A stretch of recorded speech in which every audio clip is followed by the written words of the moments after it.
আসসালামু আলাইকুম। আইপিএল 2024-এর 32তম ম্যাচে ঘটল এক উল্টো ঘটনা।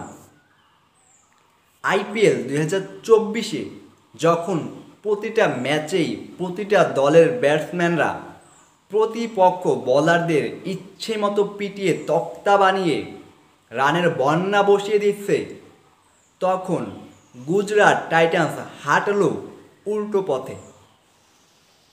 যেখানে প্রতিটা ম্যাচেই 200+ 180+ রান হচ্ছে, সেখানে গুজরাট টাইটান্স দিল্লি ক্যাপিটালসের বিপক্ষে মাত্র 89 রানেই অল আউট। দিল্লি ক্যাপিটালসের দুর্দান্ত বোলিংয়ে মাত্র 89 রানেই অল আউট হয়ে যায় গুজরাট টাইটান্স, যেটা কখনোই প্রত্যাশা ছিল না আমার মতো আরও হাজারো আইপিএল ফ্যানদের। কারণ সবাই দেখতেছে একেবারে শুরু থেকেই আইপিএল 2024-এ প্রতিটা ম্যাচেই হাই স্কোরিং রান হচ্ছে,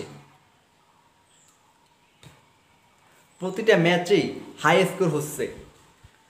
প্রতিপক্ষ বলার যেই হোক না কেন কোনো রকম পাত্তা না দিয়েই সকল ব্যাটসম্যানই দুর্দান্তভাবে খেলছিল এবং দলের রান বাড়িয়ে নিতেছিল। সেখানে গুজরাট টাইটান্স একেবারেই ভিন্ন পথে হাঁটল। যদিও গুজরাট টাইটান্সের ব্যাটসম্যানরা তাদের সর্বোচ্চ দিয়ে চেষ্টা করেছিল রান বাড়ানোর জন্য, দলের স্কোর বাড়ানোর জন্য, যাতে তারা জয় পেতে পারে, কিন্তু দিল্লি ক্যাপিটালসের বোলারদের দুর্দান্ত বোলিংয়ে, তাদের অগ্নিঝরা বোলিংয়ের সামনে টিকতেই পারেনি গুজরাটের কোনো ব্যাটসম্যান। একেবারে ধুমড়ে মুচড়ে গিয়েছে। মাত্র 89 রানই হয়েছে অল আউট এবং মাত্র 90 রানের টার্গেটে ব্যাটিং করতে নেমে দিল্লি ক্যাপিটালস আবার মাত্র 8 ওভারেই জয়ের বন্দরে পৌঁছে যায় ও জয় ছিনিয়ে নেয়।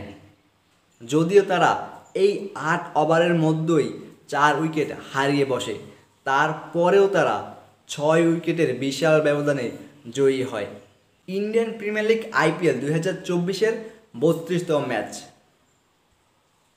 একেবারে কোনো রকম পাত্তাই পায়নি গুজরাটের ব্যাটসম্যানরা দিল্লির বিপক্ষে, দিল্লির বোলারদের বিপক্ষে। খলিল আহমেদ, মুকেশ কুমার, ইশান্ত শর্মা, ট্রিস্টান স্টালস, এই যে বোলার, এদের বিপক্ষে কোনো রকম পাত্তাই পায়নি দিল্লির বোলাররা। গুজরাটের ব্যাটসম্যানরা মাত্র 89 রানেই হয়ে গেছে অল আউট। যাই হোক, হাই স্কোরিং ম্যাচের মধ্যে দুই একটা ম্যাচ লো স্কোরিং হয়, এটা স্বাভাবিক, এবং সেই লো স্কোরিং ম্যাচের দেখাটাও মিলে গেল এবার।